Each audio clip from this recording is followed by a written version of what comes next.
प्यारे देशवासियों, हाल के दौर में विश्व में अनेक स्थलों पर लड़ाइयाँ हो रही है और दुनिया के बहुत से हिस्से हिंसा से पीड़ित है।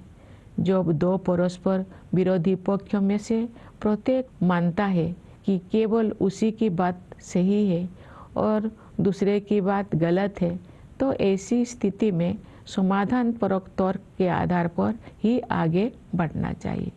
दुर्भाग्य से तर्क के स्थान पर आपसी भय और पूर्वाग्रह ने भावावेश को बढ़ावा दिया है, जिसके कारण अनवरत हिंसा हो रही है। बड़ी पैमाने पर मानवीय त्रासदियों की अनेक दुखद घटनाएं हुई है और हम सब इस मानवीय पीड़ा से अत्यंत व्यथित है। ऐसी परिस्थिति में हमें भगवान बुद्ध के सारगर्भित शब्दों का स्मरण होता है। नहीं बेरेन वेरानी समन्तिद कुदाचनम अबेरेन च समन्ति एसो धम सनंतन। इसका भावार्थ है, यहाँ कभी भी शत्रुता को शत्रुता के माध्यम से शांत नहीं किया जाता है, बल्कि अशत्रुता के माध्यम से शांत किया जाता है। यही शाश्वत नियम है। वर्धमान महावीर और सम्राट अशोक से लेकर राष्ट्रपिता महात्मा गांधी तक भारत ने सदैव एक उदाहरण प्रस्तुत किया है कि अहिंसा केवल एक आदर्श मात्र नहीं है जिसे हासिल करना कठिन है, बल्कि ये एक स्पष्ट संभावना है। यही नहीं, अपितु अनेक लोगों के लिए ये एक जीवंत यथार्थ है। हम आशा करते हैं कि संघर्ष में उलझे क्षेत्रों में उन संघर्षों को सुलझाने तथा शांति स्थापित करने के मार्ग खोज लिए जाएंगे। वैश्विक पर्यावरण संकट से उबरने में भी भारत का प्राचीन ज्ञान विश्व समुदाय का मार्गदर्शन कर सकता है।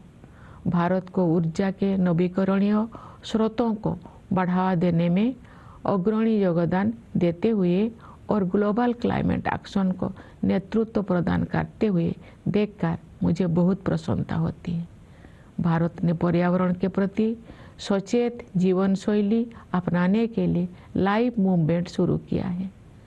हमारे देश में जलवायु परिवर्तन के मुद्दे का सामना करने में व्यक्तिगत व्यवहार परिवर्तन को प्राथमिकता दी जा रही है तथा विश्व समुदाय द्वारा इसकी सराहना की जा रही है।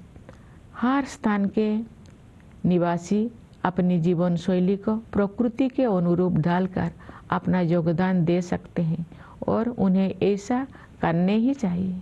इससे न केवल भावी पीढ़ियों के लिए पृथ्वी का संरक्षण करने में सहायता मिलेगी, बल्कि जीवन की गुणवत्ता भी बढ़ेगी।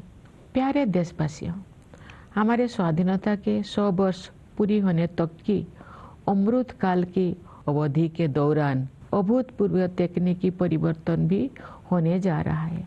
आर्टिफिशियल इंटेलिजेंस और मशीन लर्निंग जैसी तकनीकी बदलाव असाधारण गति के साथ सुर्खियों से बाहर आकर हमारी दैनिक जीवन का अंग बन गए हैं।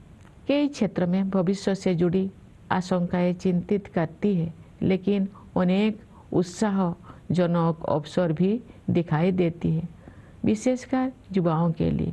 हमारे युवा वर्तमान की सीमाओं से परे जाकर नई संभावनाएं तलाश रहे हैं। उनके मार्ग से बाधाओं को दूर करने और उन्हें अपनी पूरी क्षमता का उपयोग करने की सुविधा प्रदान करने के लिए हमें हर संभव प्रयास करना है। हमारी युवा पीढ़ी चाहती है कि सभी को अवसर की समानता प्राप्त हो।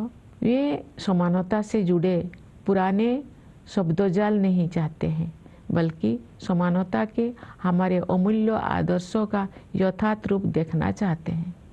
वास्तव में हमारा युवाओं के आत्मविश्वास के बल पर ही भावी भारत का निर्माण हो रहा है। युवाओं के मनोमस्तिष्कों को संभालने का कार्य हमारे शिक्षकगण करते हैं, जो सही अर्थों में राष्ट्र का भविष्य बनाते हैं। मैं अपने उन किसानों और मजदूर भाई बहनों के प्रति आभार व्यक्त करती हूँ जो चुपचाप मेहनत करते हैं तथा देश के भविष्य को बेहतर बनाने में बहुत बड़ा योगदान देते हैं। गणतंत्र दिवस के पावन अवसर की पूर्व संध्या पर सभी देशवासी हमारे सशस्त्र बलों, पुलिस और अर्धसैन्य बलों का भी कृतज्ञतापूर्वक अभिनंदन करते हैं।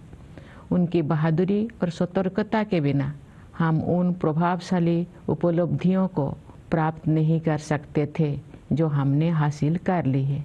अपने वाणी को विराम देने से पहले मैं न्यायपालिका और सिविल सेवाओं के सदस्यों को भी शुभकामनाएं देना चाहती हूँ।